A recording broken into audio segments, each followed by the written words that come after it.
A biblical perspective on life, culture and current events. This is 2020 on Vision.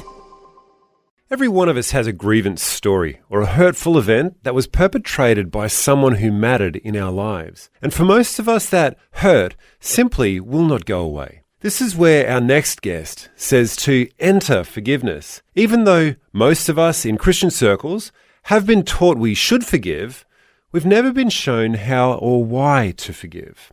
Our special guest today, Dr. Dick Tibbits, makes some big claims about the power of forgiveness. He says understanding and practicing forgiveness can literally save your life. Ailments like depression, stress, broken relationships, and even heart disease can strike, and victims sometimes don't know what hit them.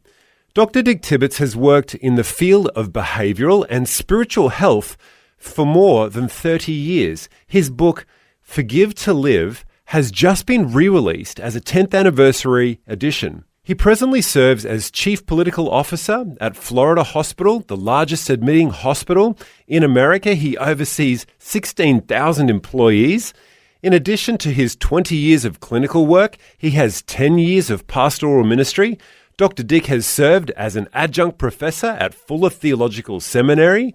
He was a key member of the leadership team at Walt Disney's company, and he is a sought-after speaker on the topic of spiritual health at organizations such as Harvard Medical School and the Mayo Clinic. This morning to 2020, we'd like to welcome you, Dr. Dick Tibbits.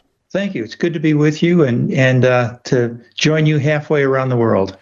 You've certainly got an illustrious list of credentials, and you obviously focus in around the area of forgiveness. You say in your writings, keep the past from destroying your future. So our emotions, our reaction to life is influenced by our thoughts. In psychology, they say that feeling follows thoughts. So if I'm thinking about something, particularly something that was upsetting to me, something that where someone has hurt me in some way, that those thoughts keep me in a constant state of agitation and anger and resentment. And forgiveness is the way to move through that and actually move beyond that. And of course, that's what we're going to be talking about today. How do you do it? How does it work? And that concept of feelings following thoughts, how does that apply in our everyday lives? We spoke at the head of the piece here about how we've got a grievance story, or we've all had issues where our thoughts are really affecting our feelings. How do we have the feelings following the thoughts? So everyone has a story to share of something that's happened in their lives where they've been hurt by someone else, and probably multiple stories. And so what happens is, when I recall that story, when I think about those events, my mind's thought actually cascades certain chemistry into my body through the endocrine system. And so those chemicals then signal different organs in my body to do different things.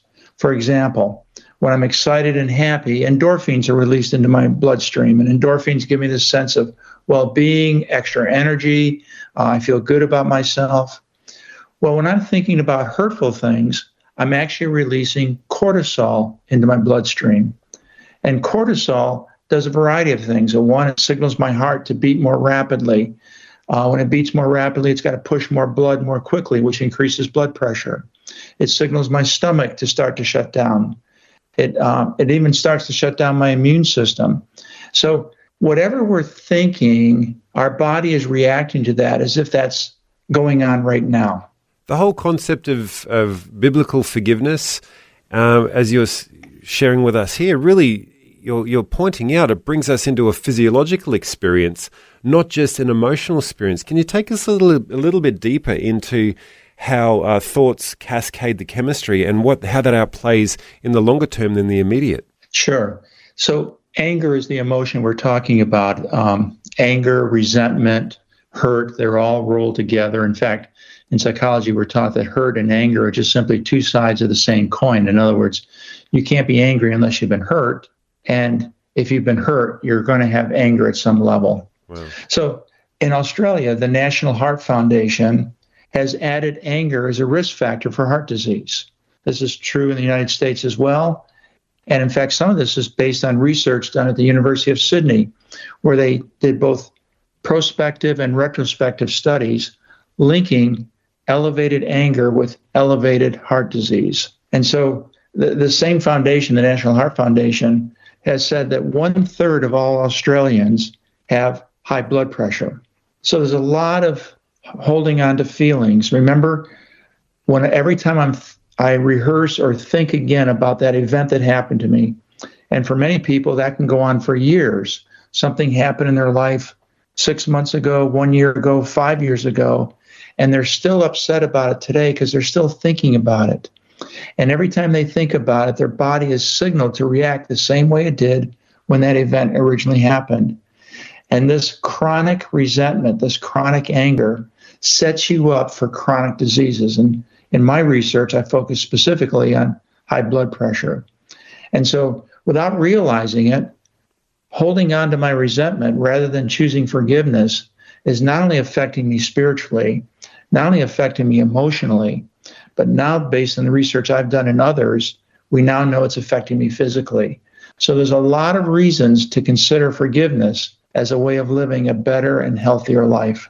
It's really phenomenal that there is a connection between, as you said, the emotional, the spiritual, but it's measurable in the physical. How long has this research been going on for, where you've been able to track the physical connection to these internal emotions? So a friend of mine, Dr. Nick Hall, who's a bench researcher, actually this is 20 years ago, he did research with actors. And of course, actors, what they do is they act emotion. And in order for an actor to produce an emotion, they have to think about something in their own experience that parallels that emotion. And so they can think sadness and remember a sad event that happened in their lives. And in that acting, be sad or be angry or be upset, be happy. And what he did was, they actually drew blood samples at the very moment that the actor was acting a certain emotion. And what they discovered, Tosh, which is just exciting, is that they could tell by the chemistry of the blood, by what hormones existed in that bloodstream at that moment. And they could tell without ever seeing the person, just being blinded to the person that blood was drawn from, what emotion they were feeling at that time. Every emotion has a chemical tracer, and that tracer signals different organs in your body to turn on and turn off. Now, in the short term, no big deal. I get angry, I get over it, and I move on. It's when it becomes chronic, and here's where forgiveness comes into play. If you know someone, or if you yourself are repeating a story over and over and over again of something that may have happened in the church a decade ago, something that happened in your family of origin 20 years ago. If you're still holding on to that story, you're still cascading your body with the chemical markers that are in your bloodstream, and that is the foundation that lays the groundwork for chronic diseases. So you're really leading us toward the conclusion that forgiveness can mitigate us from walking into the potential of chronic illnesses. And so it really shows the glory of God and the creation that He's made us in as holistic beings. And I want to just pick up on a point that you said there, Dr. Dick, about if it becomes chronic, it becomes dangerous at that point. Now, we all get cut off in the traffic. We all have frustrations around one thing or another in life. What are some advice points that you could give to us that help us understand what are the types of issues that do become chronic? What are the types of ways that we can handle issues and manage them in the short term to prevent those things becoming chronic in our life? Yeah, it's a good point. So let me stay with anger, because that's the emotion that I trace primarily with forgiveness. And so Scripture says, be angry and sin not. So I want to be clear to my listeners that anger itself isn't wrong. It's the retention of anger. It's the inability, it's the inability to process it, to do something with it. It just lingers in my mind and in my thought. It gets repeated over and over again. I'm in situations that remind me of that event.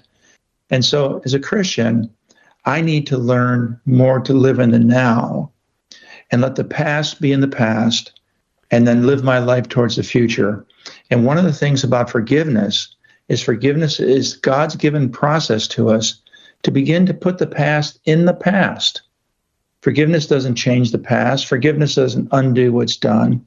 But forgiveness is a process that allows me to move through that hurt, to move through that anger, so that I can feel God's blessing. I can start to participate in God's blessing. So forgiveness is a way of letting go so that I can take a hold of what lies ahead of me. So, Pastor Dick, Dr. Dick, you're telling us that forgiveness is a way of letting go of the past and really embracing the now. We've just got about a minute and a half or 2 minutes left. How does one let go of broken relationships or cynicism of the past to embrace the now? So that's a big question, and I think we'll come to that after the break. And I really do want to address that because that's what people want to know. How do you forgive? How does that work? But let me just make 2 points at this time. Number one, you've heard the statement, forgive and forget. Yes. Well, that just simply doesn't work. Forgiveness is not forgetting. Forgiveness is remembering in a different way. And then the other statement that goes along with that time heals all wounds. No, time doesn't heal all wounds. If that were true, then I still wouldn't be hurting after the event. So we're going to discover right after the break what forgiveness really does and how I can use that and really break that down so that I understand not only that I should forgive, but how to forgive. Dr. Dick Tibbits, we were going to go on just before about the distance between feeling the need to forgive and then the capacity to go ahead and forgive. If we see Desiree come up again, we'll come back to her, but could you lead us down that pathway of how to navigate that challenging space? The first thing I want people to realize in the journey of forgiveness is the resistance that people have to forgiveness. If we understand that, then we can overcome that resistance. So, people often say, why should I forgive? After all, I didn't do anything wrong. The other person needs to apologize and make restitution. This is the work that someone else has to do. I'm the innocent victim here. But I know I should forgive. But then, you know what? I'm not sure I want to forgive. What they did to me hurt deeply. And so I end up not forgiving. And the problem with that is I'm the one left with the problem. You see, the other person has probably gone on. They might not even care what I'm going through. So my resistance to forgiveness is leaving me trapped in my own hurt, in my own resentment. And so what's important to understand about forgiveness is that it's really giving up my right to hurt you for hurting me so that my hurt can come to an end. In other words, letting go rather than hanging on. And that's what we're going to be discussing today on this show is how do I begin to do that? But it's important to understand why I don't want to do it so that I'm motivated to say, hey, I can do this. It's like letting yourself off the hook, really, isn't it? Rather than putting your expectations on other people. Dr. Dick, we've got Desiree coming in right now. We'll return back to that conversation about the whole capacity to let go and move on. But Desiree, we want to welcome you in for your question for Dr. Dick Tibbits right now. Yeah, I guess my biggest thing is I've grown up with parents that are very emotionally immature, is probably the polite way of saying it. They both have their different ailments of health issues, and that's been cemented throughout my childhood. And, now as a 46-year-old mother of 2 adult children, I'm really not wanting that trauma to continue. So I'm trying very hard to forgive. It's very hard because with God's grace, I forgive, but my parents, my mother and father, won't take any accountability, but it never changes. Nothing ever changes. There's always, when I talk to them on the phone, we're 14 hours away. It's always poor me, blah, blah, blah. It's really hard to continue to forgive them because I've been almost their carer my whole childhood and most of my adult life until I recently started putting in boundaries. I don't know. Yeah, it's hard. every day I pray, every day I wake up and try my hardest to continue to forgive them. It's a tough one. Dr. Dick Tibbits, how would you advise for Desiree to approach this kind of situation where she wants to move forward, but there seems to be a stuckness in the whole relationship? Yeah. Well, Desiree, you're voicing what so many people experience, and that is, I'd like to forgive, I'd like to move on, I'd like to have a healthy relationship, but it just doesn't seem to be possible. So here's a couple things to keep in mind. First of all, forgiveness is not about changing someone else. Forgiveness is about changing myself. And so often we think if in your instance, my parents, or in anyone else's instance, my spouse or my children, whatever it is, if I can only get them to change, things will be better. And forgiveness is not about changing someone else as much as we'd like to do that. It's about changing me. And so I invite you to step back and say, how do I look at my parents? How am I relating to my parents? Can I view them differently? When I see them as parents, I see them as having the power over my life. And as a child, in fact, they did. But now maybe I shouldn't be seeing them that way. Maybe they are more childlike, and I need to be the adult who sets the role model. And by doing that, I'm then also role modeling for my children, which is something I heard you say is important to you. So I encourage you to listen to this rest of this program as we talk about specific steps in forgiveness and how cognitively I do that, how forgiveness is a process, and how there are steps along the way so that you can then take a look at your forgiveness and say, am I doing this? Am I doing this? Oh, I can do this, and help you in that journey, because that's why we're doing this broadcast today. Thanks for your answer there, Dr. Dick, and thanks for your call as well there, Desiree, all the way from Longreach in Central Australia. If you've got a call and you'd like to call in now, 1-800-316 316 is the number. Text in at 0447 488 316. We're going to go now over to Adelaide. We have Sean calling us. G'day, how are you? G'day, Sean. Welcome. What's your question for Dr. Dick Tibbits? Well, first off, I just want to say about Desiree, one thing that we can do is pray for her.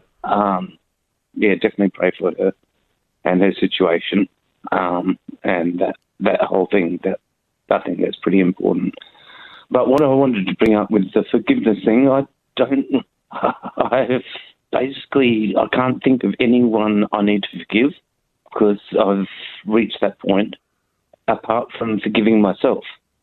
Because I just think of all the bad things I've done in life, and they come back to haunt me. So is there a forgiveness to oneself that you can help with, Dr. D? Dr. Dick, yeah. Sean, that's a great question. I spend a lot of time talking about forgiving others, but it's just as important that we forgive ourselves. So let me just say a couple things about that.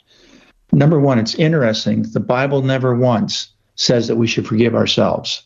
And so what does that imply? Well, I think there's a difference between self-worth and self-forgiveness. And self-worth is the things that I do that make me feel good about myself, and the things that I've done that make me feel bad about myself. And so I want to first of all say that some of the work might be in building self-worth and starting to recognize, here's what I've done well, here's what I need to work on. No one is perfect. I'm on a journey, I'm in a process, and I'm growing every day. And so I want you to consider that. But secondly, the reason the Bible never speaks about self-forgiveness, I think, is because the Bible is very clear that God forgives us. There is no sin that we can do. There is no terrible thing that we could ever have done where God scratches his head and says, I'm not too sure about that one.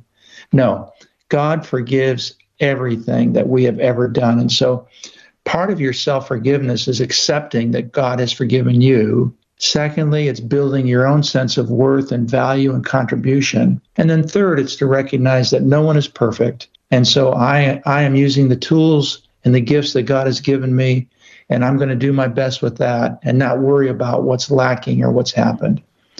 One last thought. Henry Nouwen, in his book, The Wounded Healer, says this: when we have gone through difficult times, when we understand our struggles in life, we are better able to help others. And so use your weaknesses, use your struggles as a way of being sensitive to others that also have similar struggles. It's a powerful tool that we can use to actually help others when we're helping ourselves.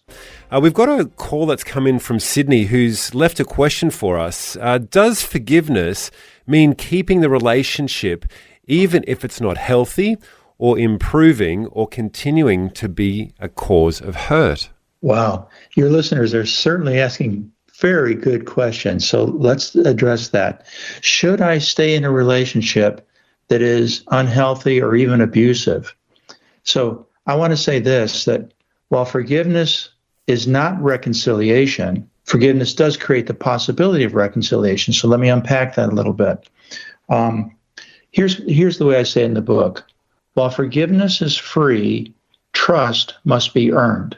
And so if you're in a relationship with someone and there is no trust, then that's not a healthy relationship. If the person lies, they do things with no regard to how it affects you, those are dysfunctional, unhealthy relationships.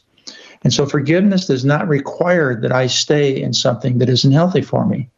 Because while forgiveness creates the possibility, God never invites us to live a life in misery. So forgiveness is a way of having a conversation with someone about what's working and what's not in the relationship. It doesn't force me to stay in a relationship that's unhealthy. Brilliant answer there, Dr. Dick. Thank you so much. Was there something you wanted to add to that? I was just going to add the notion of boundaries, that sometimes I need boundaries. And that's a scriptural principle, by the way. Remember, Jesus instructed disciples when they go into a city, if the people reject you, he says, simply take your sandals and shake the dust off and move on. Boundaries are important because we're about doing God's work. We're about having healthy relationships, and we can't get stuck in something that simply tears me apart. That's very profound answer there. We want to welcome on Hannah right now to ask her question. Hannah's calling in from South Australia. Hello. Loving this conversation this morning. It's so encouraging.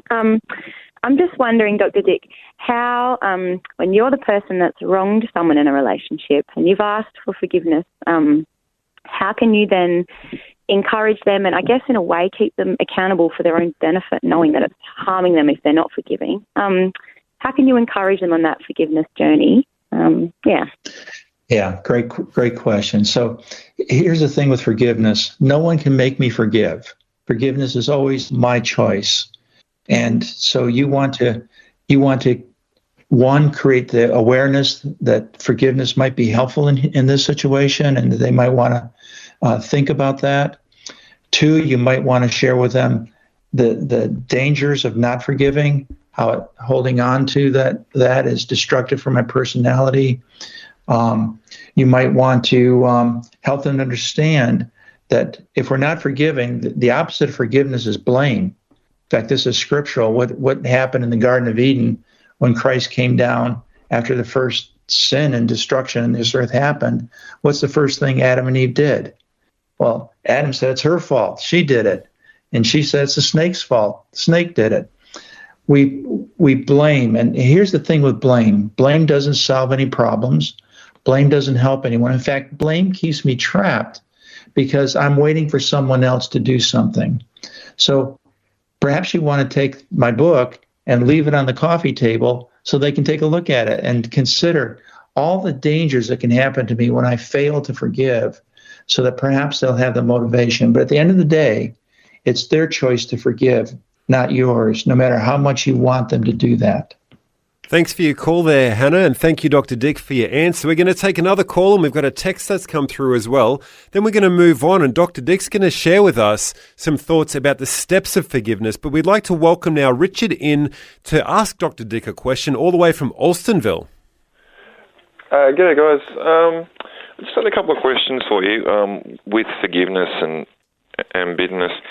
Do you expect with, say, sin and forgiveness and stuff,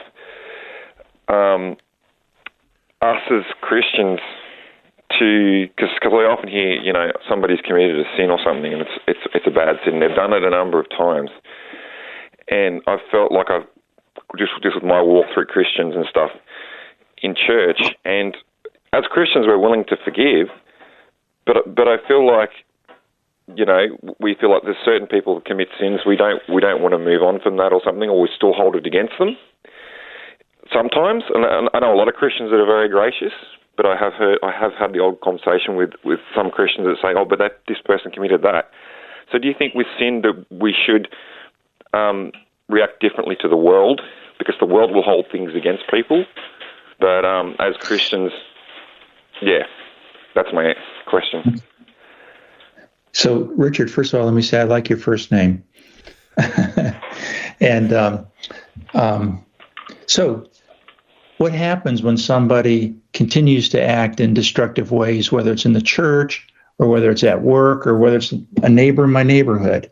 Should I relate to each differently? Is there a difference whether someone's a Christian or not, and whether I forgive or not? And here's my answer. I forgive not to change their life, but I forgive to change my life. And forgiveness benefits me more than it benefits anyone else, because it helps me to not become bitter. It helps me to overcome the resentment and hurts I feel. So I don't think that we need to make a distinction whether the other person is a Christian or not. Now, let me add another thing. So if somebody keeps doing the same thing over and over again, does that mean forgiveness sets me up to allow them to do that to me again and again and again? No, I think with forgiveness comes accountability, because part of forgiveness is telling the other person what they are doing and how that's destructive in our relationship, how that's hurtful to me. And so I'm point out blank telling them, this is not a good thing. It's not helpful. It's not helping me. In fact, it's hurting me. So accountability is important. Boundaries is important. If you can't stop doing this, then I'm going to have to distance myself from you. And that may mean I can't have conversations with you because they always go downhill. So I have accountability, I have boundaries, but I'm always going to be fair with someone and say, here's the problem as I see it. And remember, it's always important to say, as I see it, because they may see it differently. There may be different perspectives here. I'll never forget when my sister and I went to our hometown where we grew up, and we had our spouses with us, and we began to share stories about what happened with us as children. And my wife got the biggest kick out of it because my sister remembered things a lot different than I did, and yet we were both there.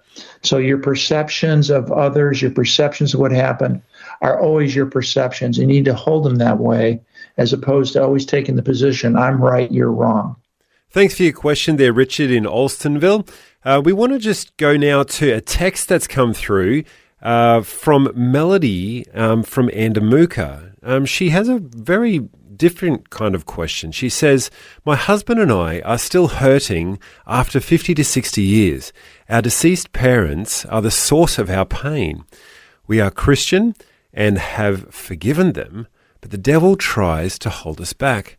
Dr. Dick, what would your response be to forgiving those who are passed on? That's a great question. And especially if they're, either passed on or you don't know where they are, you have no way of contacting them, what do you do? So again, remember this, that forgiveness is a process, not a single event. So forgiveness is not one and done. So I don't say, well, I forgive them now, it's all over, or don't need to remember it anymore. Because the truth is you do remember it. And the deeper the hurt, the more it's hard to let go, the more you remember it. And so this is where we move into steps. And I want you to listen to these steps. I'm going to give them in summary form now, and then we'll unpack them a little bit more. But to answer your question, the first step is to choose to forgive. And you must make that choice, and no one else can make it but you. And remember, the choice is a process. It's not, okay, I forgive you, now it's all over.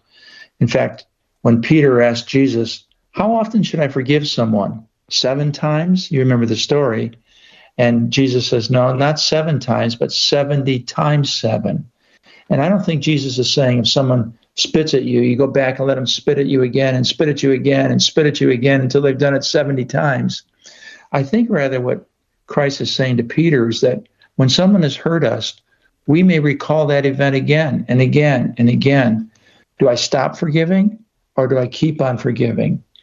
And if you keep on forgiving, you will find a process of reframing, which is the second step, reframing that event, how I recall it, how I remember it. And we're going to unpack that more. But if I can reframe that, what's going to happen is it's going to be less intense and less frequent. And then you know forgiveness is working because I'm not thinking of it as often and it's not overwhelming me as much. And so we're going to talk about that cognitive process of reframing as a way of finding victory over these things from my past that continue to haunt me. And Dr. Dick, with that process of continuing to forgive, choosing to forgive, how does one go ahead and reframe that? Great question. So reframing is simply how I remember. So let me give you an example of reframing from the scriptures. When Christ was on the cross, as the centurions were driving the nails into his wrists and feet, he looked at them and he said these words, "Forgive them, for they know not what they do. Father, forgive them." Now, it's that second statement. What do you mean they don't know what they were doing? These are trained centurions. They've done hundreds of crucifixions. They knew exactly what they were doing. But Christ reframed that and said, they think they're nailing someone to the cross who's a common thief or a common criminal. They have no idea. If they had God's view of things, they would see it totally different. And so reframing is taking things from my perspective, how I see it, which, by the way, my perspective is always distorted because I filter. I remember some things, I forget some things. I'm in a constant filtering process, and I put together a story that becomes the way I remember things. And that story always has elements of distortion. And one of the distortions, especially from a Christian perspective, is that I'm not seeing it from God's point of view. I'm not enlarging the frame of reference. I'm not seeing things as God would see them. And if I can start to bring in that point of view, I can see things entirely different. I want to give one quick illustration because this is an important point. I was working at a Christian institution. I'd been there for over a decade, and they were having some financial difficulty, and they laid off people, and I lost my job. And that was difficult because I thought as a faith-based organization, we would work hard to make it work for everybody. And I had worked hard and I had done well and great reviews, etc. But I was simply let go, told to pack up my bags and go away. And that hurt. And that story had a hard time going away from me. But let me tell you what happened is I got God's perspective as I got through my feelings of hurt and anger and resentment. One of the things I did was I took a job somewhere else. And as a result of that job, I had the opportunity to write a book entitled Forgive to Live. None of these things would have happened to me. None of this would have happened if I didn't take on God's perspective and say, where is God leading in my life? Why did that happen? What is God's purpose? So reframing, which is the second step of forgiveness, is literally that, seeing my story from a different frame of reference, enlarging my frame of reference, bringing God into the picture. And when you do that, you will see things differently. So reframing is not forgetting, it's remembering in a different way. Amazing. So, yeah, it's not forgetting, it's remembering it in a different way. That's our first point there, choose to forgive. If you're listening in right now, we're going to continue on with taking texts as Dr. Dick Tibbits continues on with this part of the program here where he's going to take us through the steps of forgiveness. But we would love you to text into us with your questions. Text us on 0447 488 316. Would you take us further down the road to these steps of forgiveness, Dr. Dick, after the first one here, choosing to forgive? Yes, so choosing to forgive is not simply reacting to something, it's being proactive. So when something happens to me and I react, think of the old psychology stimulus response. Something happens and I respond. Well, I'm going to respond in hurt or anger. Choosing to forgive is recognizing that anytime I've been hurt, I have a choice to make. I like to put it as Shakespeare might have said it, to forgive or not to forgive. That is the question. And that's I want to put that choice in everyone's mind, because when you have been hurt, there is simply two choices. I either forgive or I blame. And when I blame, I become victim. When I forgive, I become victor. And that choice to forgive is not a one and done choice. It's a choice that I can, every time that story comes up, I forgive it again. And by forgiving it again, what I'm doing is moving into step 2, which is I'm reframing it. And reframing is not changing the facts, because the facts are the facts. Rather, I'm changing which facts I focus on. And that's important, because remember the statement, love is blind? Well, what does that mean? It means when I love someone, I only see their good things. And no matter what someone else tells me, I ignore that because love is blind. Well, anger is equally as blind. And so when I'm angry at someone, I only see their bad points. That's how someone who was my best friend yesterday is my worst enemy today. What? What's going on? Well, it's the same person. What's going on is what I'm focusing on. And if I only focus on the good, then I only see somebody as somebody that I like. If I only focus on the bad, I only see someone as someone I don't like. And here's the truth. Whether you're a Christian or not, we're all a mixture of good and bad. And how others see us depends on what they focus on. Reframing is changing my focus, my point of view. It's not changing the facts. It's changing what facts I focus on. So the past only exists in my memory. And my memory is what I recall, what I think. And your memory is within your control. Change that memory, reframe that memory by bringing in more information. What does Christ think about this? What do other people think about this? Why is it that this person I don't like, someone else in the church likes that person? How can that be? What are they seeing that I'm not seeing? And so you can see this process of reframing. It's basically recognizing that the past only lives in my mind. And the more I change my thinking process, the more I change my past. Dr. Dick, that's quite a profound thought about reframing and choosing the facts to focus on. As you share about that, little bells going off in my head about what we were talking about at the top of the program and the biochemistry that happens when we choose to resonate with one particular emotion or another. At this point here, the second step of reframing, can you just bring us back into a little more about what starts to happen with the chemistry in the body? You used that illustration of the actor before. Could you tell us a little bit more about how that works for us at that point? Yeah. So the question that begins is, do you want to live your life in the past, or do you want to live your life in the future? And if you live your life in the past, then you are going to be rehearsing the things that have happened in the past. The unfair treatment that I received from a parent who liked one of my siblings better than me, a bully at school who terrorized me. If I live in the past, then I'm thinking about the things in the past. And here's the thing with memory. We remember the negative much more clearly than we remember the positive. In fact, psychologists will tell us that negative emotions tend to be 10 times stronger than positive emotions. And we see that when someone gets angry, you can see that anger escalate quickly. And so if that's true, we remember the negative more clearly than the positive, then if I'm living in the past, I'm going to tend to pick up those things in the past that were negative. And the more those accumulate, the more I'm feeling this bitterness and resentment about the things that happened to me.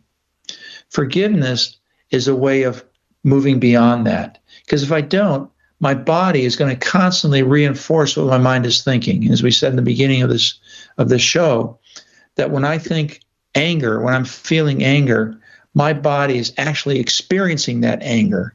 And the way it experiences it is cortisol is released into the bloodstream. And cortisol goes through our bloodstream. It turns on certain organs into hyper, and it shuts off certain organs because it doesn't need that. So when I'm angry, I don't need to digest my food.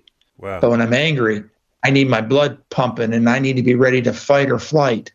And so our body is simply doing that. Well, if it turns on and off quickly and gone, no big deal. It's not affecting my health at all. In fact, it's normal life to feel emotions and then to move on. But what happens when that emotion gets stuck? Really, what I'm saying is when that memory gets stuck, that memory gets rehearsed, and that memory gets thought over and over again, then every time I think that memory, I feel that feeling. And when I feel that feeling, my body is cascaded with the hormone associated with that feeling.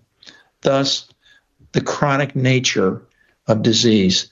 And it can all be reversed when I start forgiving and changing the way I'm thinking about my past and beginning to reframe it and see it from God's perspective, to see the damage it's doing in my life and to recognize that my failure to forgive is keeping me on the hook not someone else. I'm punishing myself.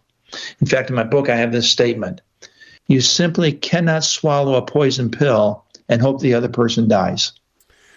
That's amazing. Dr. Dick Tibbits, for those of our listeners who want to follow up and get that book, your website is it Elia Wellness, ELIA wellness.com. Is that correct?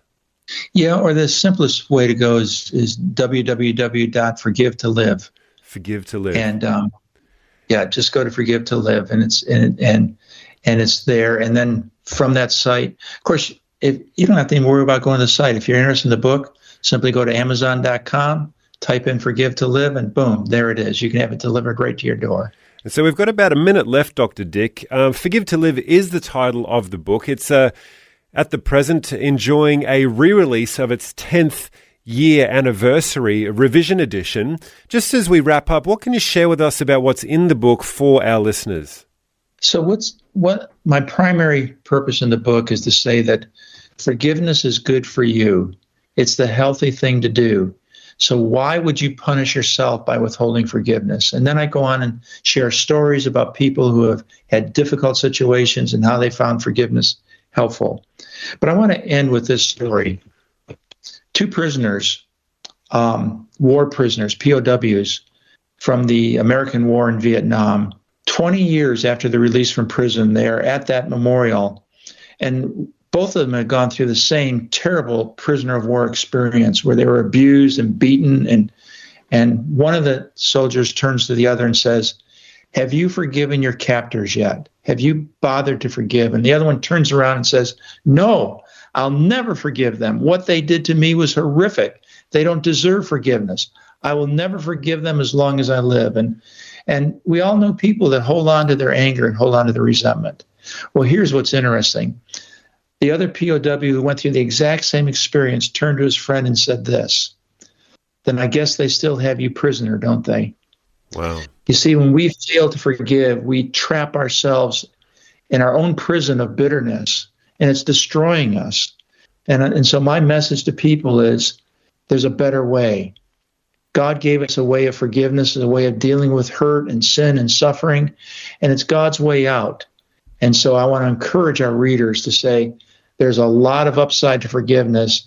I don't know any downside, so why wouldn't you want to give it a try?